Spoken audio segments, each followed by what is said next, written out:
এখন 62 নং বুথৰ সভাপতি ছাত্ৰী ভুৱনেশ্বৰ বড়োক আমি বড়ো জনগোষ্ঠী এখন আৰনাইৰে সম্বৰ্ধনা জনাবৰ কাৰণে অনুৰোধ জনাইছোঁ।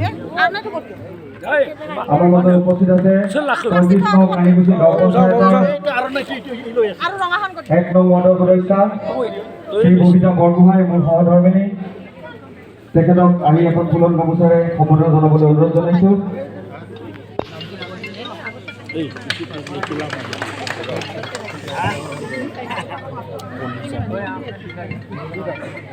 আমাৰ মাজত উপস্থিত আছে মাটিয়া আঞ্চলিক শ্ৰী শ্ৰী কালু গোহাঁই থানৰ পৰিচালনা সমিতিৰ সভাপতি সন্মানীয় বিনন্দী দাস ডাঙৰীয়া, আৰু সমিতিতে তেওঁৰ সম্পূৰ্ণ প্ৰতিনিধিসকলে বাইদেউক এখন ফুলন গামোচাৰে সম্বৰ্ধনা জনাব। সকলোৱে জোৰকে এটা হাত চাপৰি হ'ব লাগে। আমাৰ মাজত উপস্থিত আছে মাটিয়া খৰ্গপুৰী বাথৌ মন্দিৰৰ ৰাইজৰ পৰিচালনা সমিতিৰ বিষয়ববীয়াসকল। তেওঁলোকক আহি বাইদেউ বড়ো জনগোষ্ঠী এখন আৰনাইৰে সম্বৰ্ধনা জনাবলৈ মই সভাপতি চাঞ্চুমা বড়ো শ্ৰীজিত চৰকাৰী দেৱ ডাঙৰীয়াক অনুৰোধ জনাইছোঁ। শ্ৰীজিত চৰকাৰী দেৱ ডাঙৰীয়া এটি জাপিৰে তেখেতক সম্বৰ্ধনা জনাব। আমাৰ মাজত উপস্থিত আমি এইখিনিতে এটা সম্বৰ্ধনা ৰৈ গৈছিলে। আমাৰ 1 নং ববিতা বৰগোহাঁই বাইদেউ মানে বাইদেউক সম্বৰ্ধনা জনাব, আৰু লগতে এগৰাকী মোৰ বাইদেউ আৰু এগৰাকী মোৰ পত্নী। আমাৰ মাজত উপস্থিত আছে আমাৰ এই বুথৰ একদম জ্যেষ্ঠ কাৰ্যকৰ্তা, ভাৰতীয় জনতা পাৰ্টীৰ পতাকাখন সুদীৰ্ঘ 40টা বছৰে এই বুথত দাঙি ধৰিছে, আৰু তেখেতে দাঙি ধৰাৰ কাৰণে আজি আমি তেখেতৰ মাৰ্গদৰ্শনৰ তেখেতে যি আমাক দিয়া পৰামৰ্শ দিছে, আমি আগবাঢ়ি গৈ আজি এই বুথত আমি ৱাৰ্ড সদস্য আমি জিকাই আনিবলৈ সক্ষম হৈছোঁ। গতিকে তেখেত আমাৰ বেলেগ একো নহয়, কামেশ্বৰ বড়োদেৱ ডাঙৰীয়া। তেখেতক আমি এখন ফুলন গামোচাৰে বাইদেউক আমাৰ বড়ো জনগোষ্ঠীৰ আৰনাইৰে সম্বৰ্ধনা জনাবৰ কাৰণে মই অনুৰোধ জনাইছোঁ।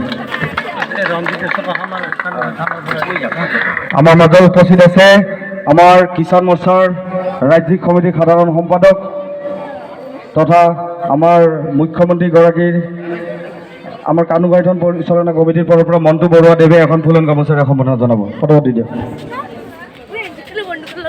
আমাৰ ইয়াত উপস্থিত আছে মাটিয়া গণেশপাৰা ৰাইজৰ তৰফৰ পৰা তেখেতক এখন ফুলন গামোচাৰে সম্বৰ্ধনা জনাব বিচাৰিব। আমাৰ গণেশপাৰা ৰাইজৰ বিষয়ববীয়াসকলক আগবাঢ়ি আহিবলৈ অনুৰোধ জনাইছোঁ। আৰু লগতে আমাৰ বাইদেউ পৃষ্ঠপোষকৰ দায়িত্বত আছে। আমাৰ মাটিয়া মাছপাৰা শিৱ মন্দিৰ ৰাইজগড়ৰ তৰফৰ পৰা বাইদেউক এখন ফুলন গামোচাৰে সম্বৰ্ধনা জনাব। তেখেতক জনাব আমাৰ ৰাইজৰ সভাপতি মনোজ দাসে। মাটিয়া নতুন বস্তি ৰাইজৰ কৃষ্ণ মন্দিৰ সমিতিৰ তৰফৰ পৰা বাইদেউক এখন ফুলন গামোচাৰে সম্বৰ্ধনা জনাব। মাটিয়া নতুন বস্তি ৰাইজৰ বিষয়ববীয়াসকলক আমি আগবাঢ়ি আহিবলৈ অনুৰোধ জনাইছোঁ। আমাৰ শংকৰদেৱ যুৱ সংঘৰ সদস্যবৃন্দসকলক সাজু হৈ থাকিবৰ কাৰণে অনুৰোধ জনাইছোঁ।